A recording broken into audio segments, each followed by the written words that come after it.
Hello, everybody. Thank you so much for joining us today. Welcome to Robert Bellissimo at the Movies. If this is your first time here, this is a film channel where I have on different guests to do deep dive reviews into different films or talk about different actors, basically all things film. My guest today is Duke Haney, who was an actor and screenwriter, and he is an author. He wrote a really fantastic book called Death Valley Superstars. And our subject today, Christopher Jones, is it's a book of essays, and one of the essays is on Christopher Jones. He wrote a novel called Banned for Life and another book called Subversia. And today we're going to be discussing two of the films Chris was in, called Three in the Attic and The Looking Glass War. So, Duke, thanks again for doing this today. Thank you for having me. So right off the top, what do you remember the first time you saw Chris in a film? What was the first movie you saw he was in? Um, that's a good question. I was aware of him before I saw him in anything, because there used to be these books. I think they were called Screen World. They were like annuals that were published once a year by this man. I think his name may have been John Willis. And so there would be one for 1970, 71, 72, and so on. I remember seeing pictures of Chris Jones in one of those books and thinking, who is this guy? You know, because he had already sort of fallen into obscurity, and then after I moved to New York to become an actor to study acting, I found myself studying with Franco Soro, who had taught Chris many years before I learned. And I can't remember which film I saw first, but I'm thinking probably it was the one that most people have seen, which would have been Ryan's Daughter, Right. um, and Wild in the Streets would be the other one that people have seen a lot. So when we were talking about which films to discuss, in my perverse way, I avoided the two best known films. I actually prefer these films to those films for various reasons. But Yeah, yeah. no, I really want to jump into why, but I as I never had heard of Chris Jones until about a year ago from my Steve Chambers, who was my former co-host on the show, and I also couldn't believe that I hadn't heard of him because the resemblance of James Dean is like uncanny. I don't know how that never I never came across anything about him because I know a lot about James Dean, but I hadn't heard of any of these movies either. The two we're talking about today, or the other six or seven he was in.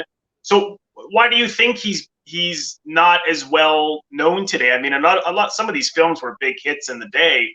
Any idea why that might be?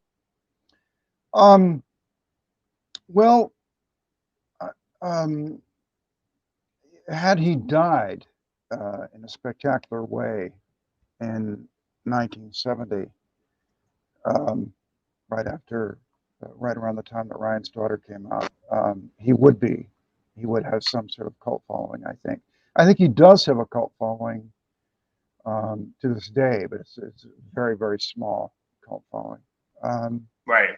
but I don't think any of the films really were of the stature of Rebel Without a Cause or East of Eden, um, which are the two films that really, more than that, established James Dean as an immortal.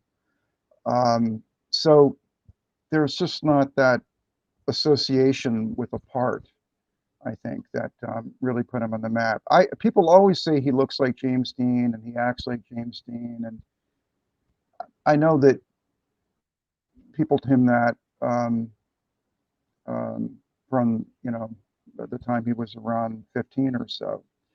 Um, I mean, I suppose it's true. I just sort of see him as his own thing. I think he imitated Dean a little bit, And he delighted in the comparison. He was also told by the cameraman on his first movie that he looked a little bit like Rudolph Valentino, or maybe a lot like Valentino. And he does have Valentino's eyes, and there's sort of an exoticism about him. Um, Yeah.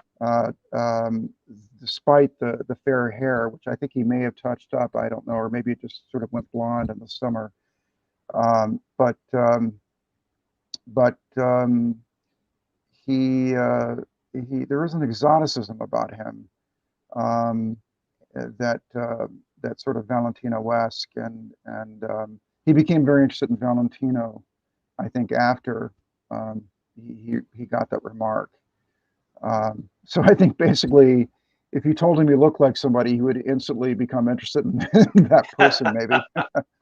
Um, but I can understand that as a former actor, because when people tell you that you resemble someone, um, an interest in that person somewhat follows.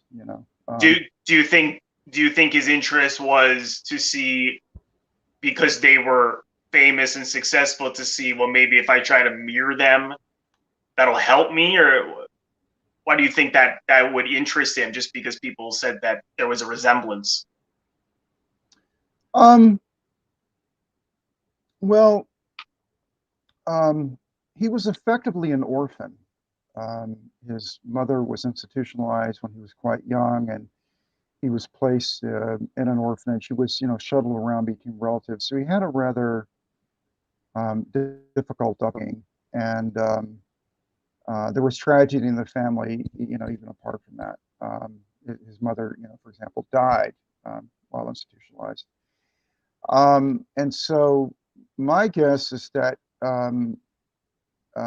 despite his bravado, he probably didn't have that strong a sense of identity. A lot of people, I Mm-hmm. think, who don't have a very strong sense of identity wander into acting. Um, and and I think probably um, around the time that people began to tell him that he looked like James Dean, he also began to just see um, more generally that he he had a strong effect on people just physically, just by looking the way he did, apart from looking like James Dean. So I think things of that kind, would have helped him to define himself. He was on his own at the age of 16. He embarked on his adult life, very young. Right. And so he was, finding his way. He set out to be a painter, um, and returned to doing, drawing and painting. I mean, he did it all along, but I mean, he tried to focus more on that after he left acting. Um, but yeah, I think that yeah, I think probably that sort of searching for himself, that identity thing. Yeah, I could see that, and I suppose when you're in your 20s, and he was working in his 20s until he would have been 29 with his last performance. So yeah, I mean, he was probably, it's that age where you're discovering yourself, coming to terms with yourself. So I can see um, why he would do that. I mean, I certainly I see what you're saying, because after watching some of his movies, I'm not thinking, oh my god, this guy looks like Dean after, like, a few minutes, but there is certainly a striking resemblance. But I know didn't Anthony Hopkins on The Looking Glass War get mad because he thought he was doing a James Dean imitation? I don't know if you read that. I didn't read that. No, Okay, but I didn't know. I don't know anything about the relationship. I thought they got along rather well. I thought I always think of Hopkins as being rather affable. Um, okay, so maybe what I Chris was a just difficult person. I mean, yeah. he could be very warm. From This is what I've been told. I never knew him, but he could be very warm. But he could switch, and he Right. could go very dark. Yeah. Um, and he struggled with mental illness, and so I don't really quite know when. that took a more serious turn. I mean, I know when it really did, which was during the making of Ryan's Daughter. But I mean, I'm saying that maybe there were intimations of that earlier. But I mean, but he I know that there was supposedly while he was making his television show about Jesse James. He played Jesse James. He got into a fist fight, I believe, with John Cassavetes on the set. Cassavetes was guesting on the show, Oh, I and didn't know they got into a fight. that. And he was hot tempered and mercurial. That would be a good word, I think, to use about him. Um, How did you find out about that fight? I knew a guy, I still know him, who is a big Chris Jones fan, and he actually wrote something about Chris at the time that I was working on mine, and um, but his was more of a sort of just a fax man kind of thing, and he, he collected some data. I don't think I recycled much of it. Just thieves' honor or something. Was he Um, was was he trying to write a book on mm-mm, him, like a biography, or no, okay, he had a big interest in him though. He wrote one book, this guy about Dennis Hopper, but he wrote that by default. He really wanted to write a book about Nick Adams. He's a huge Nick Adams fan. This person, okay, and so he pitched that idea to publishers, and they were like, "Who is Nick Adams? We don't want a book about Nick Adams." So he sort of moved on to um, the next best known person in the James Dean firmament, Dennis Hopper, oh, I guess. I see, yeah. Um, but I think he's a Dean fan. He also did a book about Dean later, and so I would think that his interest in Chris Jones sort of evolved out of his interest in James Dean. I see. Just going to the chat box. Feel free, anyone, to leave questions or comments. An ongoing fan of mine here, Sexy Monkey, I love that name, says, "Hello again. I remember your guest and his great memories." Yeah, yeah. Well, actually, I was Thank you, Sexy re. Monkey. I I remember you, Sexy Monkey. yeah. I can never forget that You name. can't forget it. It's No. unforgettable. So just looking at these two films that we're discussing today. So did you mainly pick Three in the Attic and The Looking Glass War just because people don't talk about them as much, or is there something about them that you really really like?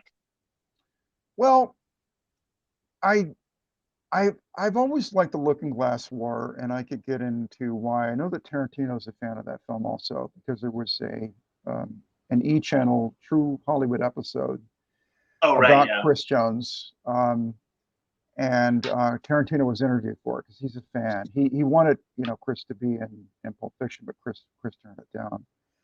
Um, um, I think rather perversely, but hey, I was just talking the other day about how Chris Penn also turned it down, which I happen to know. I Wow. used to be I I'm used to su- be friends with Steve I'm Buscemi, and I surprised remember. that because he was in Reservoir Mm, Dogs. Yeah. yeah, yeah, Wow. yeah. He was offered one of the roles of the guys in the junk shop. One of which is played by a friend of mine, Dwayne Whitaker, and actually I knew Peter Green. Peter Green and I played Oh yeah, yeah. brothers once in New York in some strange experimental theater thing. Oh yeah. I have a good Peter Green story, but I'm not going to get into it here and now. But yeah, Chris Penn turned that down. But so Tarantino is a fan of The Looking Glass War, which made me feel good because it's a film that doesn't get a lot of love, particularly from John le Carre fans who really despise the film. But I've never read the novel, and I don't look at films through a literary lens anyway. I mean, I see them, Right. um, I think they're photographic art for me first and foremost, and they have to work on that level. And that film for me does work photographically. It's a rather austere looking film. Um, a lot of blues and grays and Yeah, muted tones, throughout. yeah. Um, It's very like British espionage, mm, looking at that time, mhm. those kind of movies. Yeah, But rather painterly looking, I think. yeah. And and it also halfway through the film it sort of almost turns silent. I mean, because so much of it at that point is set. Oh, right, yeah. I mean, we could get into the the plot of the film, but if you'd like to summarize it or something like that. But yeah, yeah, sure. Yeah, yeah. Go I've ahead. got that up on my on IMDb here. Oop, what did I do with it? I think I had three in the attic up. Oh, we're to going to look at. discuss that first. Well, you know what? It's we could do the Looking Glass War first as well. But I had never seen it before until just last night for the first time. But the plot is a British spy played by Ralph Richardson sends a Polish defector, Chris Jones, to East Germany to verify missile sites, which is pretty pretty thin plot, but that is basically those suspicions and paranoia of the Cold War at the time, and well, they also they get the blurred photograph right off the top, and he's certain that it's missiles that they got from Germany, so they basically send, for anyone who doesn't know, Chris Jones to confirm it.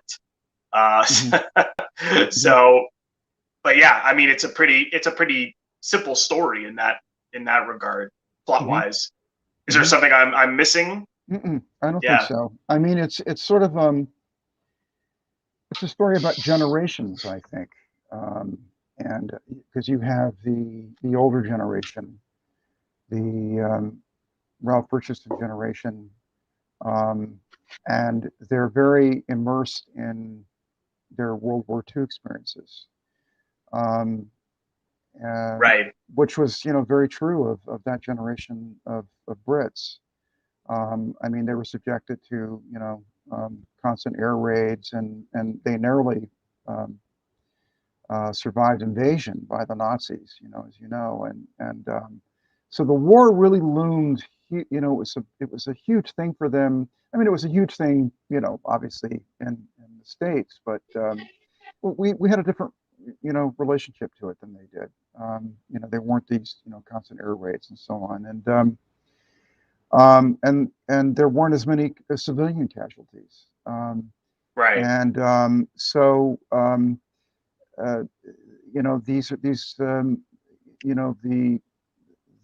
the British took a lot of pride in the sacrifices, but there was a kind of nostalgia too that I think they felt for that period. Because it, I suppose because it was ennobling, and they were courageous, and they were undeniably courageous. And so you have that generation, and then you have the 60s generation effectively, and to some extent, Chris embodies that. He's a playboy. Um, Obviously he's sleeping around a lot. He's a bit of a he's a libertine, really. Yeah. He ends up in London because he's gotten a girl pregnant. He says, I don't really care about her. I care about the child. And then there's this sort of intermediary figure who is roughly the same age as Chris Jones. This is the guy played by Anthony Hopkins. And he he he's sort of learning to become like his masters. We can assume that none of these men have particularly good marriages. In fact, we can see that the Richardsons, we see him with his wife at one point. She has contempt for him. Yeah. I really And like those two scenes. I thought that was yeah, great that they showed them at home. It wasn't just a pure, spy plot or political plot. It was what's it like when they go home. And I really mm, liked the scene Hopkins and Richardson had at home. Just it was really how much it had an effect on their relationships and how they were as fathers and the stress from work at home. I thought that was great. I wish there was actually more of that. Maybe in the book there's more of that. I don't know, but that was unique for a film like that. I thought. I think so. Yeah, I think so. Well, it's a bit like Heat, the film Heat, and That's and right. and, and the Yeah, sense that it's all about sort of the polarity, the private life and the yeah, professional life of that's true. cops, Yeah, cops and that's a thieves. good point. Yeah, But yeah, the Anthony Hopkins character is already his marriage is obviously troubled already. But we see that his wife hasn't given up on him. There's still some affection there. yeah, And significantly, he's a father. There's a lot in the film about fathers and sons. Um, and um, Chris is his character is very seductive. He's inadvertently he's seductive with the men as well as with the women. He there's a scene where he kisses full on the lips one yeah, of these yeah, these these men, and when he first meets them, he's shirtless. He's playing handball. yeah. So he's sort of like, hey, here, look at me, behold me, and um, and he and in a sense he seduces the Hopkins character. That at one point they have this night in the town. It's sort of Yeah. and and Hopkins sort of abandons this stiff upper lip and sort of lets his hair down and obviously bonds to some extent with the Jones character and you know invest something in him emotionally, which you're not supposed to do, I guess, in the spy game. So. Right. Yeah. Which was the big difference. I actually, that's a good point about the difference of generations because you see Richardson is so convinced that the Germans have missiles, whereas Hopkins, and eventually he says, "I don't see anything." Mm. and in the when he gets really angry in that picture, so you don't really know. Yeah, it's a little bit like the film Blow Up, Yeah, where exactly. at Yeah, one point we see these films or photographs, looks like a we have, gun. this Yeah, classic spy thing where they're showing, they have people in a room and they turn on the projector and they go, now here we see, yeah, and there's something that looks like it may be the outline of a missile, but it's a little vague. yeah. They literally had to have a sort of animator come in and kind of point out sort of how this could be, a missile. So Right, in a right. way, what they're doing though, the film is sort of in a sense, these older men are sort of reverting to an antiquated style of espionage by sending a man over the border. This is primitive. It's a primitive method because we see at the beginning of the film in this prologue that there's a commercial pilot who's been engaged in espionage for them, and he resigns.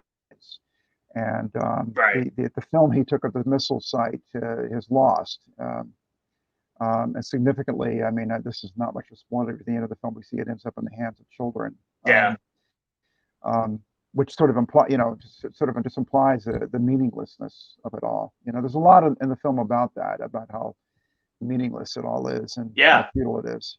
But there's a metaphor in the film of, this man doing chalk paintings in the rain, and the rain is sort of washing them away as Right. even as he works, and I think that can be taken as a metaphor for you know the politics and espionage and all the rest of it. It's Yeah, yeah. That came through quite well. The that fight that, that Anthony Hopkins has with Christopher Jones kind of stunned me. I was like, why are they? I know he was testing him, but they really let them go at it. I mean, it was almost like I kept thinking, aren't they afraid that someone would just kill him or injure him so badly? But they don't break it up for quite a while. You know, did you wonder why that was? Not particularly.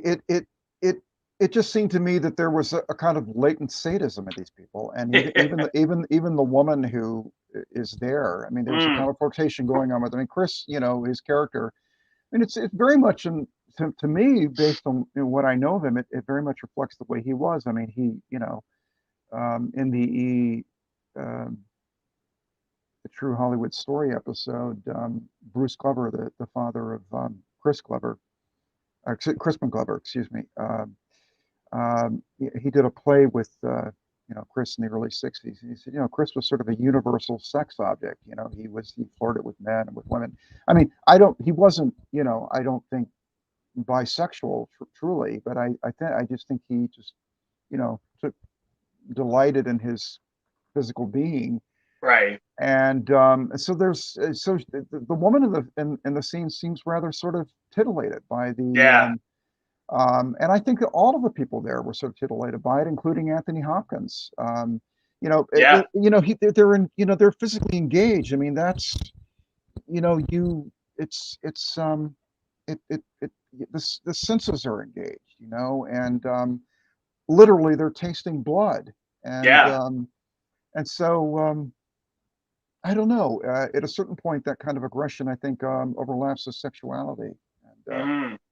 to take a very Freudian line about it, Um, so I think in some way that further bonds the two, and then of course Yeah. there's also the generational that they're closer in age than is Chris with the other characters in M16 and what are these people are supposed to be. So Yeah. they're contemporaries. Right. Um, Right. Yeah. No, that I thought that came through quite well, particularly when they go out and um really bond, and then that scene. I thought it was an incredible scene where the woman tells him, his girlfriend tells him that she had an abortion. mm, I thought the way in which he um reacted was so subtle, because I mean, as an actor yourself, I'm sure when you have to get those bombshell moments, they're always the most challenging, whether the director wants you to be shocked, or but he just doesn't quite know how to take it. mm, He just sits with it, and then you don't really know what he's going to do, or how he's truly feeling. Which I thought, and then when he's arguing with Hopkins downstairs, I thought that was such, it really showed that he had a lot of depth. But then on the other hand, I read that he was dubbed in this film, but I don't know if was he mm-mm, totally dubbed? Okay, no. so that's not true. I didn't think I, so. I I mean, this is something that I think um, the story may have originated with Sarah Miles, who had a very difficult time working with Chris and Ryan's daughter, and I don't know. She's a strange person. I think she's very beautiful. I think she's a lovely actress, talented actress, but I don't know. She seemed to have this idea that in this love scene that they had that Chris really had to be genuinely aroused during the love scene, and it concerned her that he wasn't apparently, and so I don't know. He was showing signs of mental distress, and they were putting drugs in his cereal in the morning and his coffee or something, and but David Lean was having a problem with them too. His directorial style was just completely at odds with the kind of actor that Chris was. Chris came out of the actor studio. I mean, he was never a member of the studio, but he might as well have been. Mm, He was Lee Strasberg's son-in-law, and Frank, later became the artistic. My acting teacher, Frank Rosaro, later became the artistic director of the studio after Lee died, right. um, and so he came from that kind of background, and you know, the English at that time kind of sneered at the method. Yeah. now they're probably the foremost practitioners of the method. Yeah. American actors are just these cardboard cutouts. They're just they might as well be CGI effects. Um, but the British are the ones who kind of have picked up that American cinematic tradition and really run with it. Yeah. Yeah, it's true. And all the better leading men in movies in recent years have all been uh, you know Brits or people from the Commonwealth countries or something. America just can't produce these people anymore because we're just a horrible, Yeah. terrible country. Um, Right. That's a we good point ruin though, because everything we touch. when you think Naomi Watts and uh, Gary Oldman, Tom Hardy, and yeah, they're all from the and Mm, and I lived there for a year and a half, and yeah, like the drama center at where Tom Hardy went to school. It's very Stanislavski based, and yeah, so it really flipped. I mean, obviously that those approaches are still very popular in the States, but those seem to be the ones. Those people seem to be making a bigger impact. mm.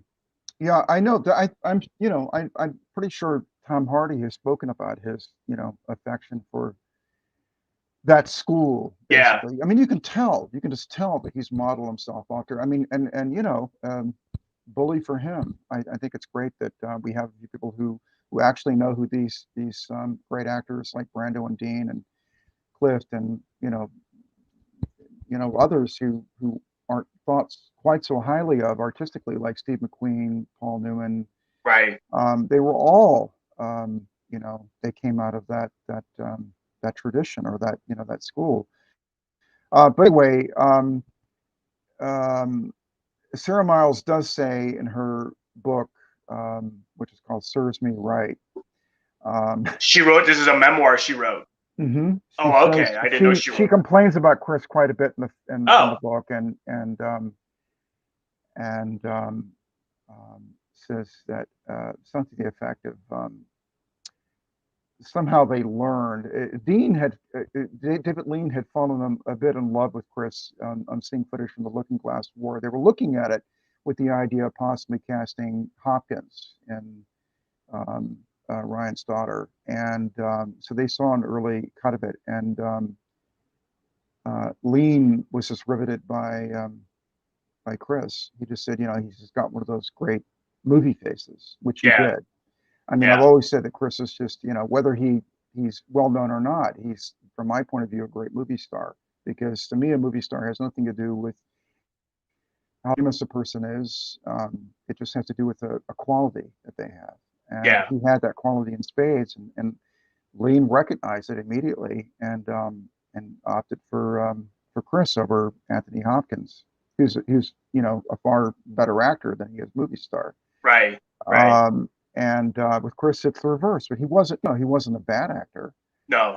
I don't think his Polish accent is particularly good, but and it's that makes me think that that his voice definitely was not looped. Because it seems to me if you're going to loop somebody, you would get somebody in there who could do a more persuasive Polish accent. Well, Um, it's because just earlier today when I was telling people about the podcast tonight, a sound guy commented, and then I was talking to him a little bit. Then I said, "Oh, apparently he was dubbed in the Looking Glass War. I don't know if that's true."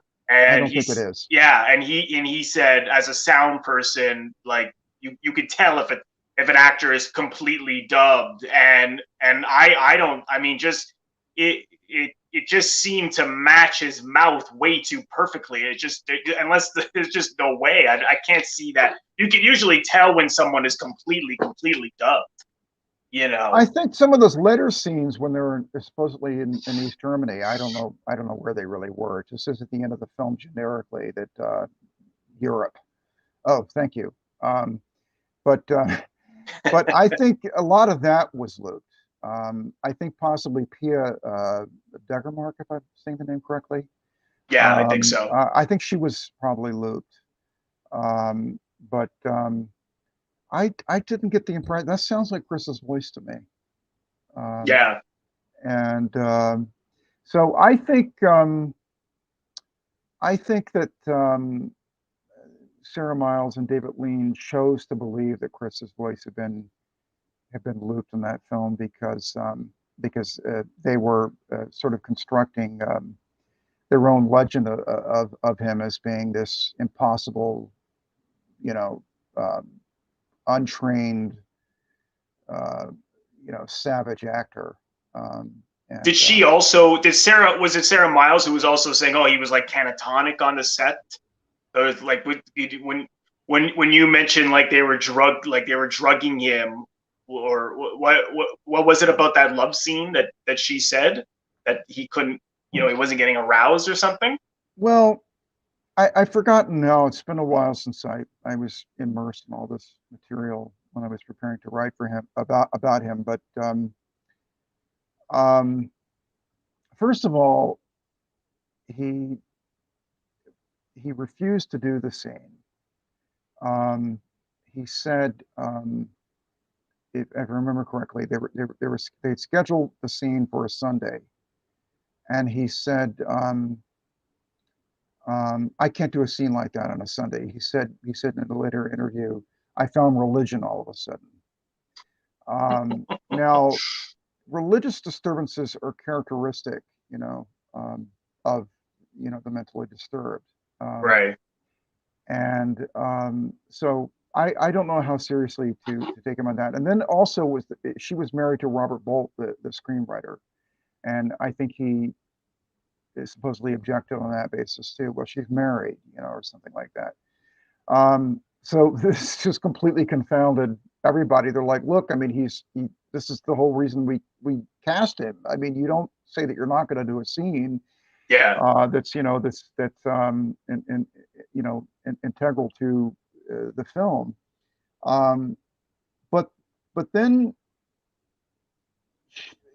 I think maybe when they did rehearse the scene, he was sort of half-hearted about it, and she really wanted him to go for it. I mean, she really wanted to be ravaged, I guess. I mean, she wanted it to look like that way on screen, and so Right. it may have been her suggestion. I don't know, but somebody was saying we need to we need to you know medicate him, and I think they his managers were on set to babysit him. I mean, he was, that's the kind of actor he was. I mean, he almost needed people there to kind of supervise him. I mean, he needed sort of these sort of mother hen figures, which his managers sort of were, to make Right. sure that he didn't get into trouble. And um, and there were rumors, on the set apparently that he was romantically involved with his managers or something. I don't know, but his girlfriend at the time, Olivia Hussey, was visiting him. But I think it was proposed to his managers that, look, he's really, this is beyond the pale. We have to do something. He has to be medicated. Will you help us? If we can supply you with medication, will you see to it that he gets it? And I think I, if I'm remembering correctly, I apologize if I'm wrong. I think Rudy, one of the managers, I've been told was Olivia's godfather, Oh, right. and he said, listen, you're staying with him. Would you put sprinkle this potion in his morning foods? And she did, and apparently it did have a good effect on him. And then one day, if I remember correctly, he was like, "Why am I feeling so good?" And he began to suspect correctly that he was being drugged. Um, so you Right. can't really blame him for being upset. I mean, No, he's no, not at being all. he's being drugged. Well, yeah, that's criminal, right? Right. Like, and what was it supposed to make him? What were these drugs intended for? Just to make him feel good and not be like, I mean, what kind of drugs were they? I don't know. I mean, there were obviously some primitive form of Uppers or something? Yeah. antidepressants. Well, that might have very well have Yeah. been that because people were very fond of their uppers in those days. I mean, Yeah. just across the spectrum. I mean, housewives were doing uppers. Everybody was doing uppers in those days. Mm, mm. Truckers, for God's sake, we all know about that, but they continue to do them, I think. But yeah, I mean, there was a lot of pill popping going on in those days. Yeah. What? Mick Jagger, I think the Rolling Stones even have a song about that. 19 Nervous Breakdown. I think that has to do with, it begins with what a drag it is getting up, and the idea is that you take something to help you get up. And anyway, yeah. Yeah. Yeah. I imagine it was something to do with that because even an antidepressant could take 6 weeks or so to kick in. So it must have been something that would do something quickly. But on then he the other actress Pia Degermark, Hmm. he then began a relationship with her. I know, and then they did that film A Brief Season after Hmm. that with Yeah. Dino Dio.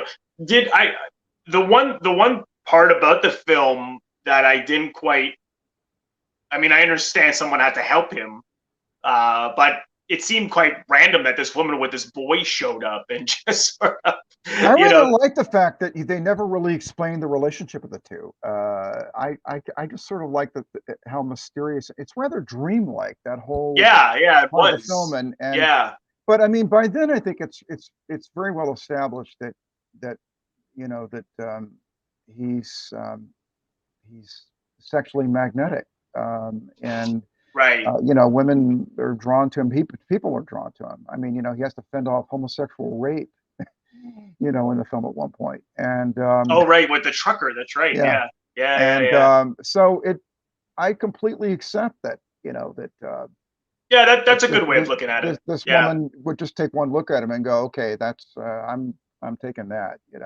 yeah. Well, then And she even she is basically, instantly possessive. She's like tearing up photographs of prior, there's a picture. yeah. She's like, who is this? Oh, right, There's, right. That's there's right. nobody. Well, then you don't Yeah. mind if I tear it up then. But he That's was a good apparently point. also Yeah. involved with Susan George while making the film. And he was also having a relationship with Pamela Corson, who was Jim Morrison's girlfriend. Oh, She wow. flew over to London. Morrison actually flew to London to get her back during the making of Looking Glass War. Oh, Uh, wow. So yeah, he's certainly got around, Chris. he did. Well, it's interesting that like these roles very much kind of tailored his personality, which I don't. I mean, at least in these two movies, the Looking Glass War and Three in the Attic, in terms of women gravitating towards him being a womanizer.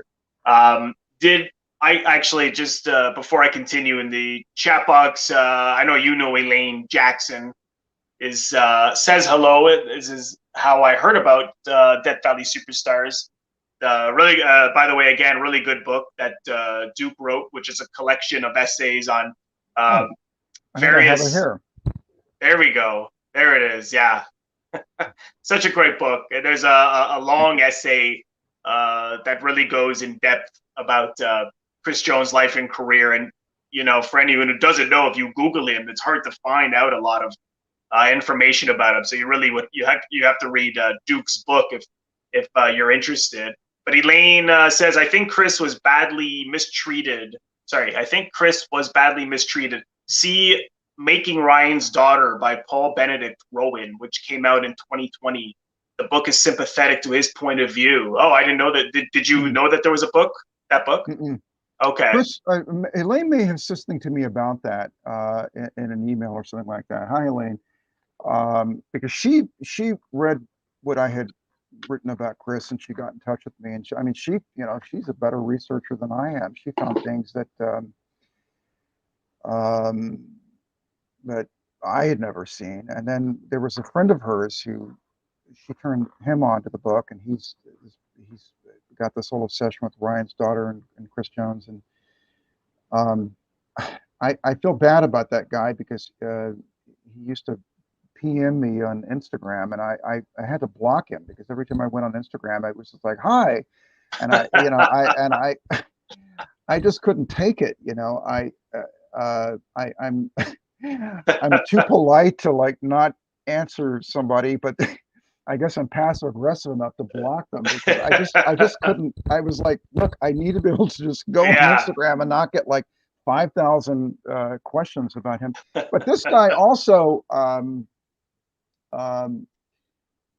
he found stuff about Chris that I'd never seen. I mean, he exhumed a, a blog post that somebody had written, indicating that Chris actually was back in Los Angeles about a month after the Manson murders. I had never known that. It was fairly persuasive, Mm, but I'm thinking maybe production of Ryan's Daughter was shut down at one point. I know it was finished in South Africa, actually, not in Ireland, because they're having so many problems in Ireland with the weather and so on. So anyway, so anyway, I've wandered away from the question as always, but no, I did not know about that. But I am sympathetic to to what happened to Chris on the set of Ryan's Daughter. I can see that it would have been some miserable experience, to be trapped far from home with people who are just not um, sympathetic toward you, who right. are just in a very different, you know, the, you know, I mean, how many Americans were on the set? I mean, there's Robert Mitchum, but he's just a completely different generation from Yeah. Chris. They didn't really work together much at all. I don't know. I don't know that they have even one scene together. Yeah. I Um, still have to see that. I haven't. I've never seen it. I've heard mixed things about it, but it's beautiful to look at. yeah. It's a better film. It was poorly received by critics. It was commercially successful, but it was a film kind of out of time. I mean, it was the '60s, and I mean, well, the end of the '60s, and it was this sort of romantic epic, and 4 hours long or whatever it was. It just I think it seemed to people terribly sentimental and stiff and kind of silly, Right. given what was going on in the world at the time. But I think time has been good to it. It's effectively it's an Irish Madame Bovary. It it it it it, it was proposed to David Lean, I think by Robert Bolt as Madame Bovary. I think Robert Bolt said, "Hey, you want to make a movie of Madame Bovary?" And and Lean sort of wanted to sort of take the essentials of the plot of Madame Bovary, but to do something different with it, to set it in Ireland, and it was his Mm. idea to set it against the background of the Troubles and all that. So now we're wandering into Ryan's Daughter, which is not even one of the things we're supposed to be discussing here. That's okay. It's all Chris Jones. Yeah, I have to see that sometime. I've been meaning to, but I just back on the Looking Glass Mhm. War. I really like the ending a lot, just because, and it's okay to do alerts on my show, but that Okay. whole, when Ralph Richardson basically, does away with Chris because now at that point they didn't know whether they could trust him or not, or what he might have known, or now he's in the Germans' hands. And I really love the way Hopkins reacted, as if these you have no feelings for he's a human being. I mean, and he doesn't say anything. Like, he says a few things. I mean, but they also made sure that they that the some of the equipment they gave him wouldn't be tied to them, and stuff like that. So they really screwed him over. He was like basically a pawn in their game. And I really liked the way Hopkins reacted to that, and that it just it has that blunt, brutal, ending of just him and the girl. What I really liked about that relationship is that she basically, I see what you mean, that it's dreamlike, because she goes to sleep with him and die with him, basically. I mean, she Hmm. knew what was going to happen. There was sort of something romantic. It was a romanticized view ending, and at the same, even though it was quite a dark ending. Did you how do you feel about the way it ended? Did you think that worked? I just think the second half of the film for me is just all kind of just beautiful. It and interestingly, I have seen Brief Season, Cara of Elaine Jackson. She managed to track down a copy. It's a very, I mean, you talk about a rare film. It was in Italian, Yeah. but I could make it out. I mean, there were no subtitles or anything like that. And interestingly, Chris and Pia Degermark, um, that's a doomed relationship, and they die at the end of that one. Oh, And but she does seem to be, again, you have that relationship between sexuality and death, and um, you know, um, Freud recognized that relationship between the two, and um, Thanatos. There's Eros and Thanatos, and so they complement one another. right. Eros being sexuality, and Thanatos being uh, uh, uh, death, and so you know, there is this peculiar. She does seem attracted to him because you will bring her death, and it's odd. But I mean, that's when I watched the film again. I kept thinking, God, is she just will not leave him, even Yeah. though she knows that. I mean, and there's the implication too. There's something Christ-like about him, and he has stigmata on one hand. Mm, His hand has been pierced, and so I suppose he's sort of a Christ figure too. And I don't know. It's all rather mysterious. I mean, maybe she's just it's just living in this communist country is just so bleak. It's like Jesus Christ. I think I'll just fucking die. Rather yeah. than just persist in this horrendous communist dystopia. Um, She's like a guardian angel almost. It's almost like she she was is like just that. came down, saved him, dies with him. It's I didn't, I can't help sometimes to always look at things realistically, but then I'm thinking when you put it that way, it actually makes much more sense that it is meant to be like, angelic or dreamlike, or because he would have died much earlier or been caught, much earlier had she not appeared. Um, even the boy, like who, like, well, he's a friend of mine, because I thought she was gonna say, "Oh, it's my son," I but know. I love that. I mean, I love yeah, that it's an ambiguous thing, yeah, yeah, and so it does sort of have that feeling at that point, almost of a European art film. And there's a lot of silence, and they're just and I love that in film. I love when the camera takes over. I love mm, when we depend very little on dialogue. I love that. For me is pure cinema. yeah. That may sound so pretentious. No, not at all. No, that word, yeah. I thought that. I thought, I didn't even realize how silent it was until you mentioned it.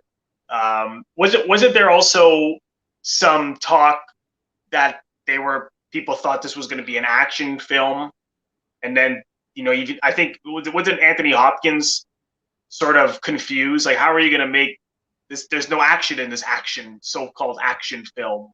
Was there any I don't know if you heard about any in your research, if there was any problems like that, or maybe the trivia I'm reading is totally wrong on IMDb. I don't know. I went down to the LA courthouse to poke around and down there and see if in the records down there to see if there was anything there about Chris, and there was. Um, there were some personal things that I chose to omit in the book that I found. Personal suits, shall we say, that were brought against him. Oh, Um,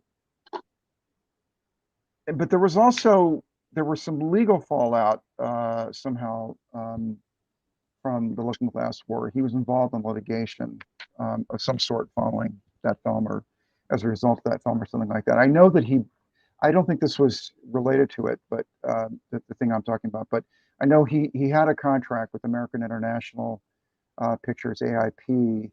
I think he had a 3-picture deal with them, and he never gave them a third movie. So he essentially sort of broke his contract to go off and do um, Looking Glass War. But it was a Oh, step okay. up. I mean, it was an A Yeah, movie as opposed to the B movies he'd been doing, or I see. what we call B movies now. But they were exploitation movies too, to one degree or another. Mm, The things he'd done with them, and this was big budget film, an international film. It was a yeah, step up, and he was clearly, I mean, it was, I mean, it was, quite a rise. I can't quite find the adjective I want, but what is it? Meteoric rise for him. I mean, he yeah, did that show, that TV show, and then boom, he was doing movies, and it was one, two, three. I mean, he just went right from one movie to another, right, practically. So, right. and he was clearly on his way. I mean, he would have been um, um, a huge movie star. There's no question on my mind. He would have been one of the biggest movie stars of the '70s had he continued. I mean, he was without question was on that trajectory. Hmm. Um, Yeah, I and think so. yeah. Did um did you have any final thoughts on Looking Glass War before moving to Three in the Attic? Was there anything else you wanted to bring up? Um, no, I agree with you about the Anthony Hopkins explosion at the end of the film. It's nice. We don't really see what the ramifications of it, but Yeah, it seemed that by doing that, he had sort of broken um, with he had sort of defined himself in opposition to this um,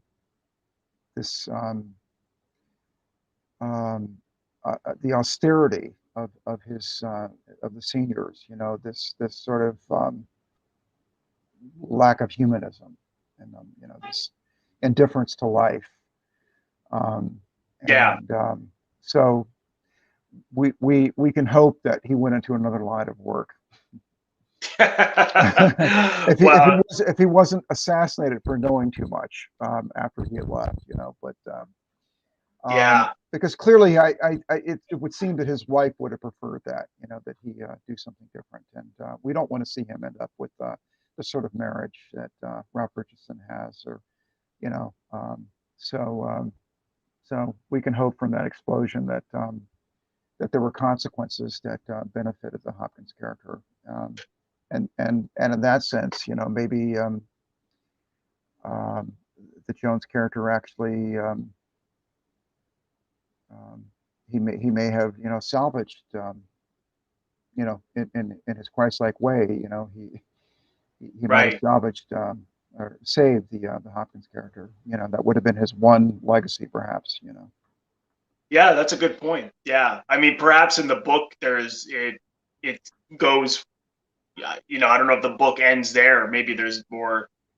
But then again, this, as you said earlier, this is the movie, right? So we can only go by what we're seeing in the film. Um, but moving on to Three in the Attic, this was a couple of years earlier, 1968. And just to, if anyone hasn't seen it, the plot when three co-eds discover that the campus Casanova is dating them all at once, they lock them up in an attic and take turns having sex with them to drain the stud of his potency. And it Mm-hmm. was directed by Richard Wilson and written by Stephen Yaffa. Mm-hmm. And Judy Pace is also in it. Yvette, I don't know if I'm saying this right, Minu. Mm-hmm. Maggie Threat Mm-hmm. was the other. Those are the three women. Mm-hmm. So how do you feel about Three in the Attic? I liked it a lot more watching it this time than I had Yeah, so ever so did before. I. Yeah, I had the same experience. I thought when I first saw it, I thought it was really corny, and then when I saw it again, I was like, there's actually a lot of there's a there's a lot of truth in the way men look at women, that very much the way Chris is, as objects and to manipulate and you know to use and to get to be selfish, and it's sort of certainly is something that is quite common. I don't, you look puzzled by what I'm saying, or No, you're reflecting, one or the other. no. Well, I actually there's a guitar mounted on my wall here, and I just happened to just notice that some strings are missing, and I was Oh, trying to remember what happened to those strings, if I broke them or whatever. No, I think the movie is about sex warfare. Um, and I don't think the film is just about the way that men see women. I think it's also yeah, about the no, way that women see men. yeah, yeah, Um, and um, um, and it's the inability of the Yvette Mimieux character to understand um, why uh, the Chris Jones character would be unfaithful. Paxton Quigley. We well, here this in this case we can give him a name because it's such a silly name. Um, why Paxton Quigley has been unfaithful to her. Um, so I mean, this was before the popularity of sociobiology came out, which for a while was very popular, but as it applies to sex, I mean, basically the idea was that uh, you know the essential idea. I mean, I'm really simplifying this, is that that men spread the seed, and so they're sort of born to be promiscuous in a sense, and women. Or females, I'm sorry. I shouldn't just say men, but this is something that you see across the animal spectrum, and females tend to be much more selective in mating. They have a limited number of eggs, in some cases. Well, it's certainly in humans.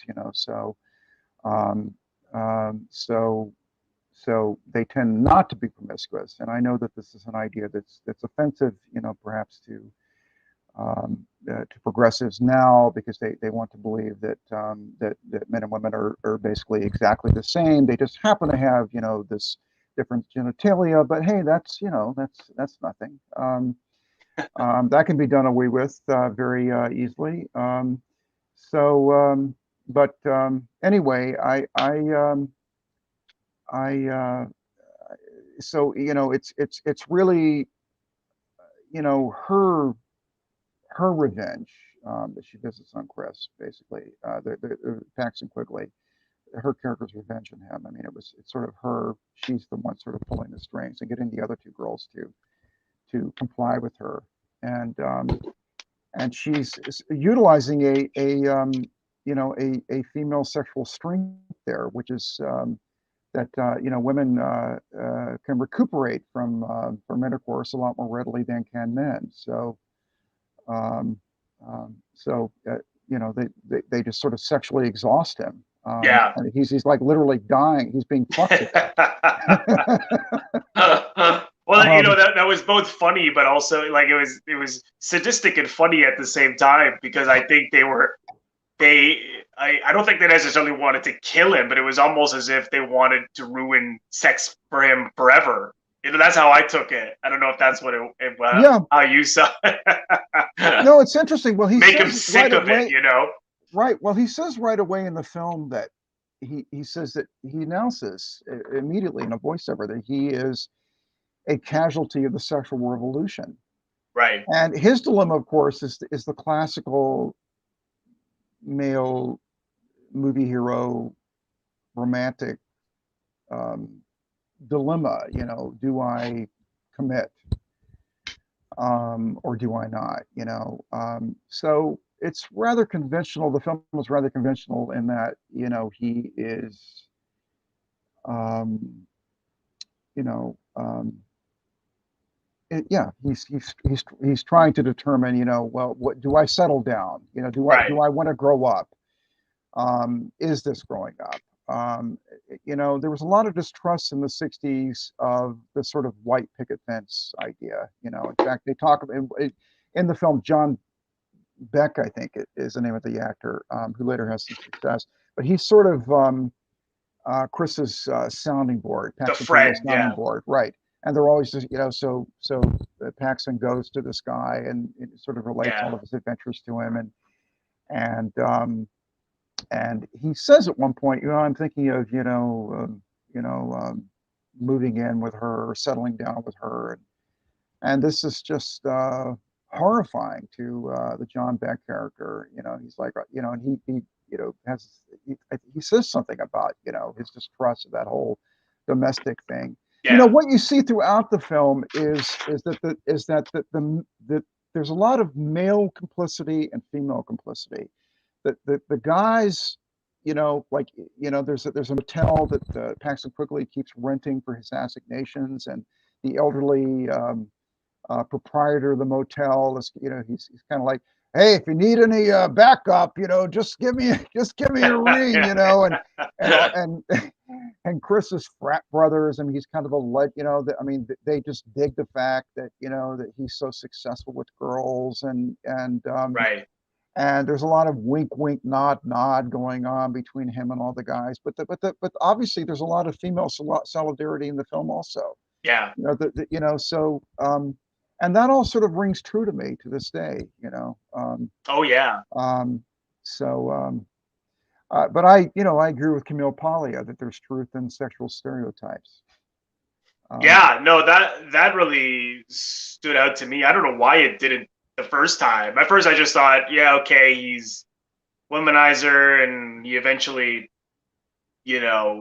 commits to a woman, which is what he does. But I think it was certainly exploring those dynamics and coming of age, as you will, and as you said, really a product of the time of people starting to question the white picket fence and whether that is bullshit or worthy of our lives and stuff like that. It was certainly came from that era. But I enjoyed it a lot more. I really love that song in it, and I it's think great. Tarantino Tarantino used yeah, it, and yeah, used it in Once Upon a Time in Hollywood. He's a fan of the film. But yeah, then again, he's a Chris Jones fan, right? And the last time I had seen the film was actually it screened. It was a 16 millimeter print. I think that's all they could find, which does not bode well. I mean, I would guess that the negative has been lost, or I mean, because Tarantino has a lot of clout, and yeah. these labs have been known to strike new prints for him, just for him to show at his theater. Wow. So you Um, saw it at his theater? it Oh was a wow. very very bad um,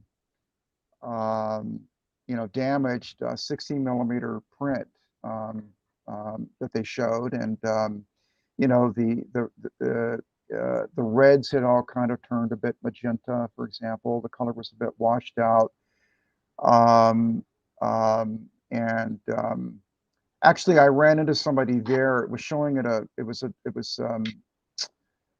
double feature. The other film was Sterile Cuckoo, and when I walked out of the theater, um, there was a guy standing there. For some reason, he had bought both of these films were based on novels, and the guy was holding a copy of each novel.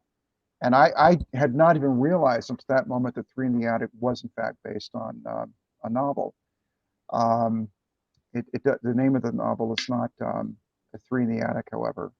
And Stephen Yaffa was the author of the novel. I actually read a magazine article that he wrote about trying to get Three in the Attic set up at major studios. I mean, he went through a whole process where he ended up at AIP.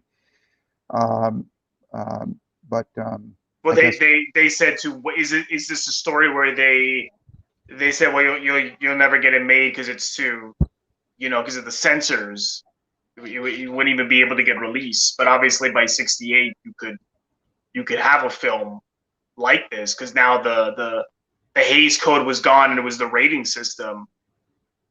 yeah, I think it was shot in '67. I mean, already you know, mainstream films are experimenting with nudity more and Yeah. more. But one other interesting aspect of the film, by the way, is that is that the three women are we have a wasp, a black girl, and a Jew. Yeah. And so, of course, it's the wasp that he has the deepest connection with. Um, Right. Right. but I found that kind of a funny little thing, that there's this, yeah, there's this sort of strange, some kind of strange subtext going on there. But I mean, each woman, is representative of an entire demographic, if you will. Yeah. Um, they're Yeah. all arty, and he's arty too. They're all, each of the girls, like the Yvette Mimieux character, seems to be literary in some way. She Yeah. um, and the Jewish girl is, um, I think, doesn't she recite a poem or something? Anyway, she's always painting flowers on her face, and Well, and he then like and then he meets her so randomly, like in the middle of a forest or something. I almost thought that's when I started to think, well, maybe the other two women are just in his head. It's all like a bad dream, like because he met her just like it's such in a way which was totally fantasy like driven. I don't think that's what I don't think the film was saying that it's all we're in his head, but that there certainly were some aspects to meeting her that I thought, well, that just seems so unusual. But maybe it was the '60s. I don't well, it know. was unusual at that time to have interracial love Yeah. scenes, as you know, right? Right. So the film Right. was sort of daring in that way. Yeah. I read a comment on YouTube. It was the usual, woke thing, that is sexist, racist, homophobic. I mean, it is sort of homophobic because Paxton Quigley uses the F word at one point. Um, Oh, right. Right. Right. Oh, and he and also he also talks about in order to sleep with he the Jewish girl, he he says, "Oh, I pretends think to be I'm gay. gay. Yeah, Yeah, you yeah. got to help me get out of this." And she's, But you oh, see that a lot. That's an old-fashioned thing, yeah, I mean, yeah, that's been another. I mean, Rock Hudson does that in Pillow Talk to get into bed with Doris Day, right, or one right. of those films. I think it's Pillow Talk. That's as old as the hills. So I mean, I forgive all that kind of silly stuff from the past. I don't see that the film is particularly racist. I thought it No. was rather interesting that there is a line. He does say something about Aunt Jemima. You come off like Oh, something yeah, something, yeah, but yeah, but yeah. that was just this. I didn't quite understand that line, but she's an interesting character. I Judy wonder if he plays meant her like. wholesome. I wonder if maybe he meant like, oh, you come off as wholesome, like a. I don't know if that's what he meant. That's what I took from it. Well, she doesn't. She comes But off like she a does. Southern belle. Yeah, I mean, she yeah. talks like Scarlett O'Hara in the film. It's like, Right. well, I tell you, Paxton, Yeah. I'm just sitting here in my clothes, and I'm just, it's really, and she at one point she goes into this thing. She had transferred to this arty college, and I don't know where it's supposed to be. The film was shot in North Carolina. Right. I think, possibly Chapel Hill. I don't know, but the exteriors anyway. It looked to me like once there were some shots of Chris and I think Yvette Mimieux. They're walking. That looked to me like Los Angeles. That looked to me like they had done some pickup shots in L.A. and maybe some of the interiors were done in L.A. too. But a lot of those exteriors were done in North Carolina. Um, and so when he first meets her, she goes into this thing about transferring from Howard University, this black college, and she sort of critiques, um, both sides of you know, the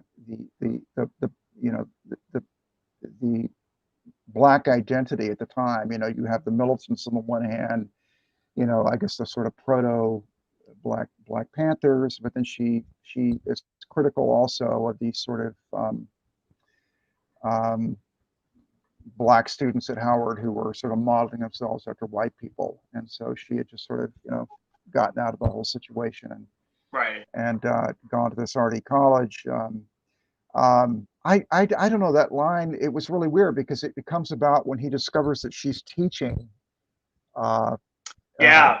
these black students, Yeah. and using some sort of teaching method that it's a whole sort of thing of uh, teaching, I don't know, numbers or something, through song or something like Yeah. that. They're all snapping their fingers, and so it sort of looks like a sort of, I don't know, an experimental teaching method of some kind. And I guess the idea is that she, in fact, is socially engaged, politically engaged, although she had earlier feigned to him that she was sort of turned off to all of that stuff. I guess that was the idea of the line.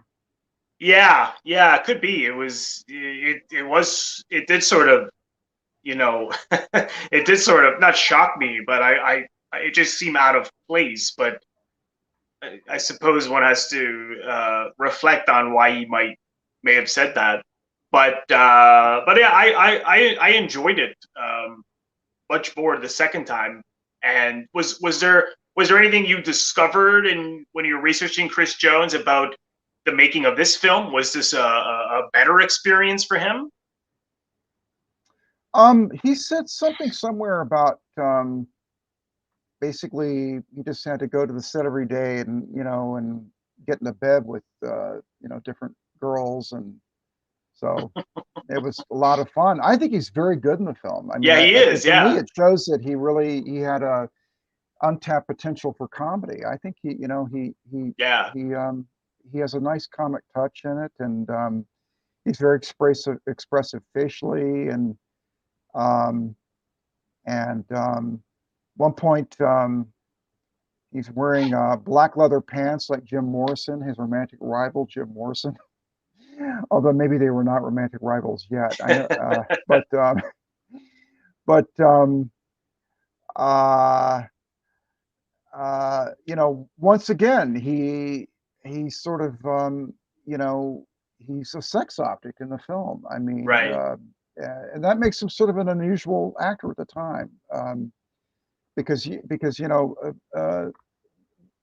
being a sex object was sort of, inadvertent for traditional leading men. It was like, well, if you want to see me that way, you can, but that's not why I'm here. I'm here to blow up bridges and shoot people and do karate and drive Mm, fast and yeah. talk tough and beat up criminals and that kind Right. of thing. Right. But Chris is really presenting himself as a movie star the way that Jim Morrison presented himself as a rock star. Mm. He's kind of like, look at me, don't I look good? I do. Yeah, that's a good point. I never realized that. I suppose that's so normal now I think we that moved away from it, and I think that's one thing about the film that I found interesting. Sorry to interrupt you, but no, it's okay. ultimately, if this movie is about the sexual revolution, and in some way it is, Yeah. definitely. I mean, it announces itself as being about the sexual revolution right away. I mean, ultimately, it it it doesn't really seem to believe in salvation through promiscuity. It seems to think that that's a dead end, and it sort of portends the failure of the sexual revolution. And I think that we're living in pretty puritanical times now. Mm. I think they're much more puritanical than the times I grew up in the 70s. Uh, uh, I I uh, I think in a sense we've all become bored with sex. We sort of have all tired of it in some way. We moved away from it, and you don't really see it a lot of sex scenes in mainstream films any longer, as far as I know. And uh, movie actors of both sexes don't really seem, uh, you know, um, the sexuality is not emphasized very much. It seems to me. We just seem to have moved away from it. Um, Yeah, certainly in films, but perhaps more so in terms of the way since this film, perhaps more men were well, maybe not in the '70s as much, but which were fine with being like the sex symbol or very much like his character was treated, as a sexual object. I think even movie stars are happy to go model, and no one's gonna put it down like like he would have been probably perceived that way from these kind of movies. I imagine, like, oh, look at this, from that male point of view. I don't know if you would. I don't know if that makes sense. it does. Yeah. No, I mean, I'm thinking about the fact that, I mean, because originally you were talking about, the male objectification of women, when Yeah. you first began to talk about the film. But I mean, actually, there's that bit in the film where he does a nude scene, which I think was fairly uncommon, for men at the time. And he's posing, interestingly, as a sort of as a Greek. He has the crown of laurel on his Oh head, yeah. Yeah. and he's posing for Judy Pace. She's doing a painting of Oh him. yeah. That's right. And Yeah. then he goes to look at the canvas, and she's only painted a space. And he says, "Well, why did you have me take my clothes off?" And she says, "Well, you can't blame me for wanting to paint now, And so she basically manipulated him into taking his clothes off, Right. Right. to be her eye candy, essentially. Yeah. So you do see, You see it um, on both sides. but that's kind of a male Certainly. projection of the way female sexuality works to some degree, I think. Anyway, that the assumption is that that women objectify men precisely as men objectify women. I do think that uh, both sexes are given to objectification, but I think the basis can be different, for each sex. Yeah. So do you think in the film they were sort of saying like saying, oh, it's both the same on both sides, or do you think they were saying it was more from his side, that he was much more of the sort of manipulator, objectifier type of guy? He's manipulative to a degree. I mean, he's sort of a sexual philosopher. I mean, he throughout the film, he's sort of giving pointers to the audience. It's a bit like that British film, The Knack. It's like, hey, boys, if you wanna score, here's a way to do it. Yeah, yeah. When he's talking to the friend, that was very much like he was almost giving his friends lessons. Yes, but he's but, but This he's is how also you do giving it. the audience The audience, lessons yeah. also. Right, right. So he is manipulative, but at the same time, um, the women come to him too. They Yeah, solicit him. yeah, Um, that's true. Yeah. And interestingly, there's a moment in the film that's kind of a turning point for him. Um, there's this fraternity party, what they call a pig party, and there's some drunken, um, Yeah, I don't know the if it's a like hooker or sort floozy of some of, kind. yeah, not so much a stripper, but somewhere between a stripper and a prostitute. Yeah, that Somebody's would, been picked up in a bar, it looks like to me, and she's getting yeah, drunk, and she's taking off her clothes, and all these guys are sort of jeering at her and yeah. cheering her on. I And they saw that sort as of his consciousness becoming, because he starts to be appalled by the way they're treating her. I right. don't know if you saw it that way. That's exactly what happens. And so Yeah, he's sort of in a way of seeing sort of the you know the dark side, the ugly side of this kind of objectification, if you will. It's yes, abusive, yeah, yeah, and so it's at that point that he decides, okay, I'm going to opt out of this. I'm going to commit to the wasp, right. my fellow wasp, and we're going to settle down and have wasp babies, I guess. Although they don't talk really about that, but Yeah, and and of course, it's precisely at that point that we learn off camera that these three have come together and exchange notes, right. as mistresses will do. Um, and Sounds like Dynasty or something, hmm, But yeah, and they imprison him in the attic and basically, try to teach him never to enjoy sex ever Yeah, again. yeah. It's quite out there. I wonder what modern audience people today would. I know you said some of those comments you saw. I can't see the film going over well. Yeah. I just it's flippant in a way that people are no longer capable of flippancy. Right, Flippancy right. flippancy will send you to the guillotine. And and it just the racial and sexual politics are too primitive for a refined palate now, Yeah. and it's That's too just bad. It's too bad. I think you're right, and I think it's too bad because I think apart from some of the criticisms, I think are fair that we mentioned, but I think it's a very tongue in cheek look at real issues and the real issues of even today, right? So I think it's and I they think really people should drive see that it. home. They really drive that Yeah, they home in do. the little Yeah, cartoon at the end of the film. Now you see, I was thinking about that. I always found it really weird, but at the end of the film, there's this it's this odd little cartoon that plays during the end the credits, and credits. Yeah, it goes on for quite a while. It's actually rather well done, but it's kind of in a way it's completely out of sync with the rest of the film. But I was kind of thinking about the fact that that the two figures in the cartoon, they're sort of these eggs with legs. They're walking around. There's a male and a female. They're married, yeah, and they're supposed to be middle-aged audience members who have just seen the film. And so the wife says, "I bet you really envied Paxton Quigley, didn't you, Harry, or something?" And he's, yeah, well, Marge, yeah, I kind of did, And you sort of see them go home, and you see that she's preparing herself for bed. She's putting curlers in her hair. It's implied, and then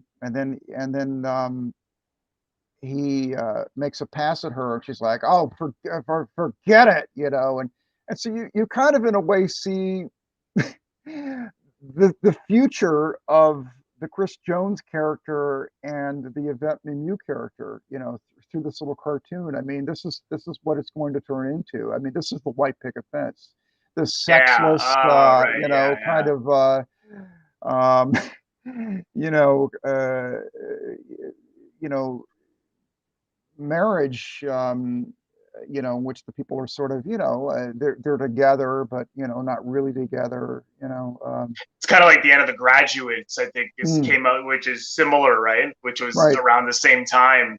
It's what's next, where's that bus gonna take? Also, as a bus ending, you know. Yeah, the one where they have that kind of lost look, on the Yeah, bus. I mean, where they're sort of like, well, what now? yeah, And yeah, and one other thing I would just like to say about the film is that it's a great time capsule just in terms of capturing the way people actually looked in that period, because it does not look at all. Most people in the film do not look at all like we think people in the 60s look. I mean, they look like they're preppies. They're very clean cut. that's true. The Yeah, only people in it's the not film the who kind of look, long-haired hippie that we think mm-mm, of now. no, Yeah, the only hippies in the film are the ones manufactured by Hollywood. I mean, you know what I mean, hippies.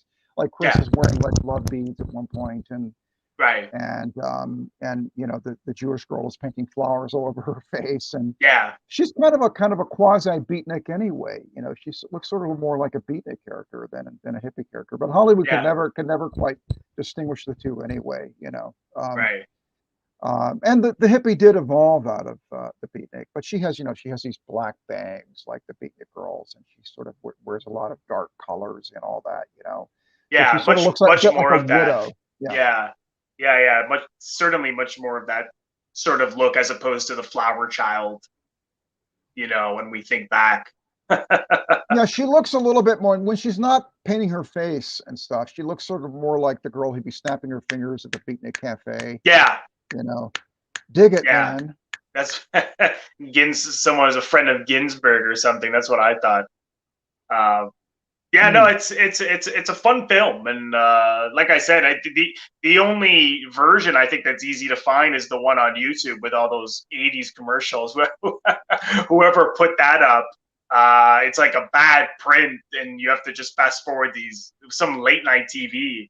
I don't. Do you own it, or did you No, have to no, just yeah I wouldn't mind owning it. I mean, if yeah. you know, I don't even know. I was not getting a lot of commercials that I remember when I watched it, but there were these kind of weird fade outs that were happening. So I kept thinking, kept thinking I didn't remember that from uh, my previous viewings. And so maybe, I don't know, maybe it has something to do with the region, maybe in Canada, you Oh, know, it but may be. Yeah, because the one I found, and it's just there's two links, and it's the same version on each link, and it's some in the it says it in the description box. Whoever uploaded it, some in the '80s, it was on. This person taped it on TV and put it on YouTube, and it's like a late night, viewing with these very odd commercial, not the commercials, but after every commercial, the guy's like, "Oh, geez, I don't know what Quigley's gonna do now." Some host of the show. It's really corny, but that's the only wow, way. I have, Yeah, I'll send I, you the link. I'll send you the link. wow, But that's quite something. it's bizarre, but it's yeah, it's not a good print. But I wonder if Tarantino he gets all these prints. I'm surprised he doesn't work in like Scorsese in remastering some of these movies that maybe he'd want to see remastered. I don't know. I don't know if he's tried, but maybe there will be a remastered version of this one day. I don't. Who knows? They'd have to find the negative, and Yeah. I'm telling you the fact that they were unable to dig up a 35 millimeter print, um, that's that's not a good sign. You know, Right. Yeah. it must mean that there aren't many prints around, and so you'd have to go to the negative, and you know, a lot of negatives get lost. Oh yeah. So there's a true story I've been looking into about a guy who reminds me a little bit of Chris Jones. His story has never been told. I talked about this when we were doing our one-on-one interview, and I learned Right. about him Right. from a film that was released in 71, shot in 69, released in 71, and the only reason it exists in any form, and I'm trying to get to the bottom of how this happened, but there was a VHS release, I think in the late '80s or early '90s, on a VHS label that only released fitness videos. Like these people released the Regis Philbin fitness video. I mean, can you believe that there ever was such a thing? But there No. was, and this company Wow. released it. They released a Kathy Ireland fitness video. Oh my God. And this film seems to be the only true narrative movie that they ever put out. Um, and I've been in touch with relatives of the director who's dead, relatives of the producer who's dead. They don't know anything about the negative. Hmm. Presumably, if one of them had possessed the negative, um, you know, it would have, you know, the survivors would know something about it, but they don't know anything about the Hmm. negative. So the negative seems to have somehow been lost. I'm presuming. I'd like to see if I can find out what happened to it because I'm curious. Yeah. But the only reason the film is around in any form is because of this VHS release, and I think that may be that sort of may be what ends up happening with during the attic. The fact that there are these digitized versions of the film, Right. Right. which presumably are coming from a VHS. I don't know that there was ever a DVD release of it. Um, I don't think so. Not that I could find, but yeah, the VHS. There, like you said, there is a VHS. So just if anything, it was slapped on a DVD but not properly remastered or anything. yeah. So By the way, this film is in Once Upon a Time in America. There are shots, I believe. There is a Right at shot of the somebody yeah, driving by, and you can see yeah, the film is the playing at a billboard, theater. yeah. Right. Yeah. Yeah. It's a billboard. Three in I the thought it was attic. outside a theater. It was showing that the film Oh was yeah, playing. sorry. Right. Yeah, not a Something billboard. like that.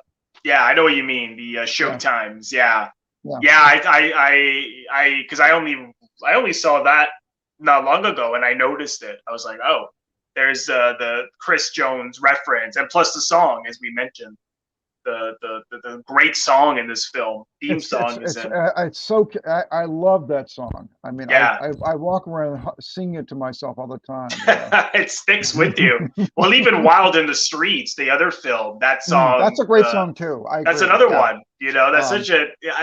what is it called? Things to Come. Shape of Things to Come. I'm not Um, sure. Yeah, I yeah, was. that's the name of the song. Okay. The one Yeah. like the 14 or die, whatever they're saying in the vote. It, I couldn't get out of my head. You know, No, like, it's great. It was done it's by the so Wrecking Crew, catchy. for God's sake. I'm pretty sure the Wrecking Crew were the musicians. So I mean, you can't beat the Wrecking Crew. I mean, they were just Yeah. they were amazing. Those people.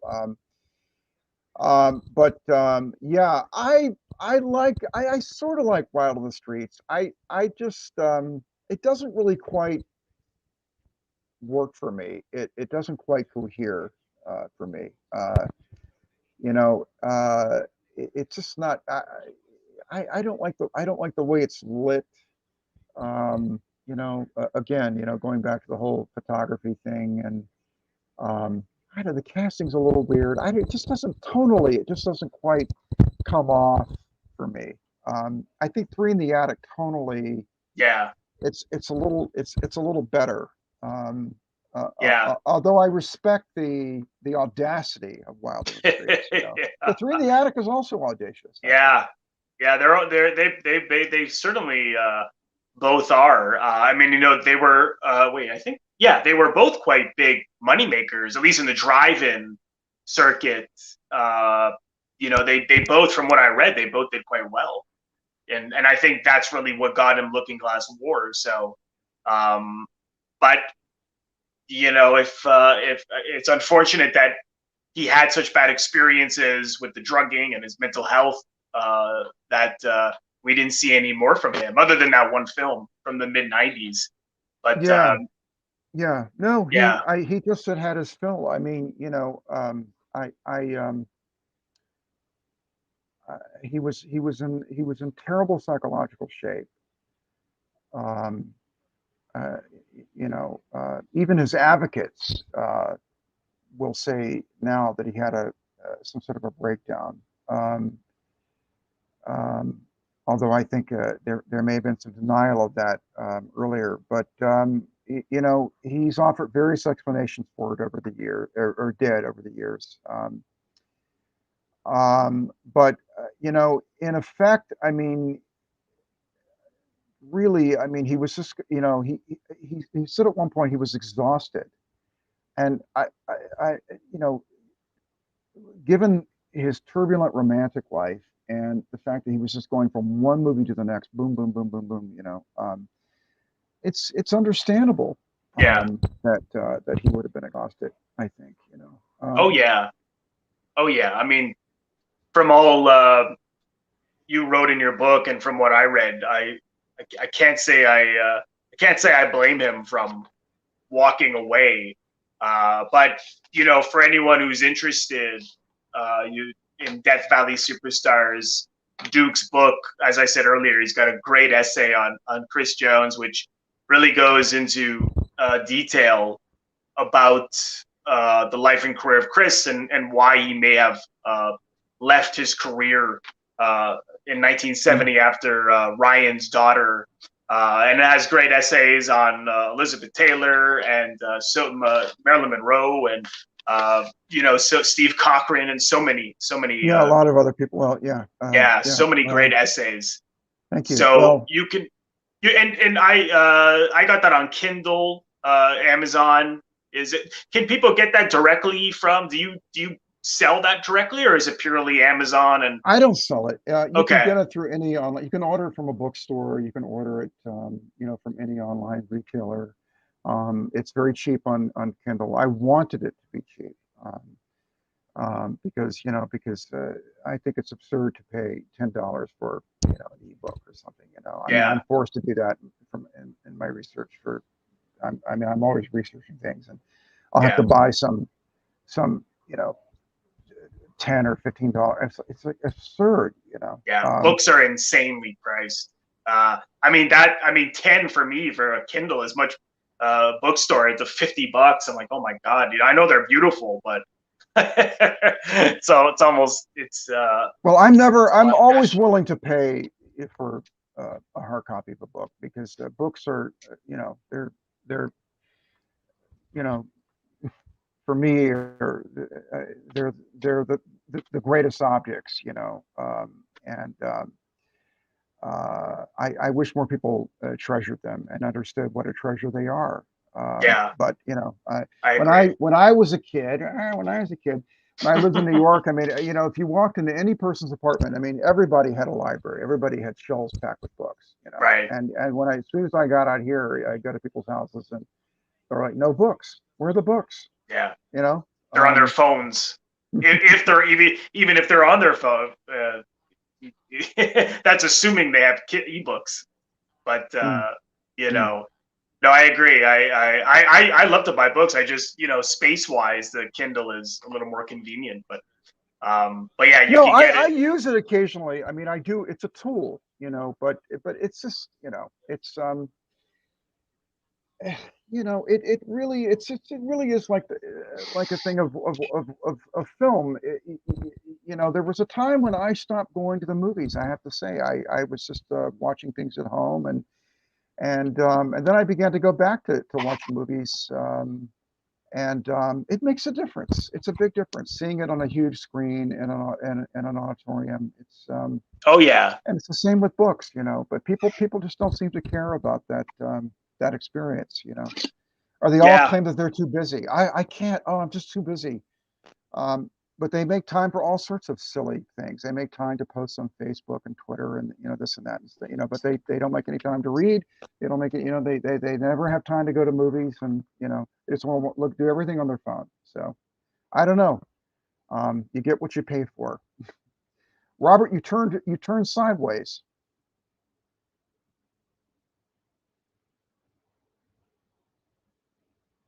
Hello.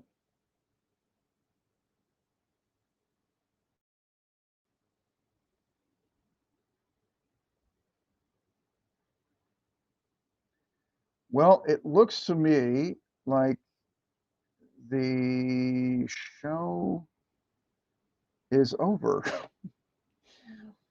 I don't really know quite how to get out of here, but I'm seeing it's live up here, and um, but Robert is frozen. So I'm going to sign off for both of us. Thank you very much for watching, and Robert, I guess I'll hear from you via email or something. All right. Thanks again. Bye.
Or if Duke is still in here.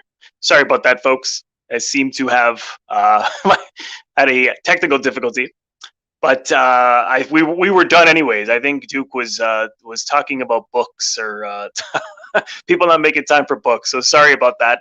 I'll have to send Duke a message. But thanks so much for those of you who tuned in and left comments and questions. I appreciate that. Hope you've taken something from this today. And if you haven't seen those films, feel free to check them out on YouTube, or you can order The Looking Glass War. I know you can get that on DVD. And of course, Duke's book, Death Valley Superstars, you can get on Amazon. Thanks so much, folks. And again, if this is your first time here, please consider subscribing, or press the subscribe button, which you can find in the description box below, and then hit the bell in order to get a notification every time I release a new video or go live. Thanks again. See you soon.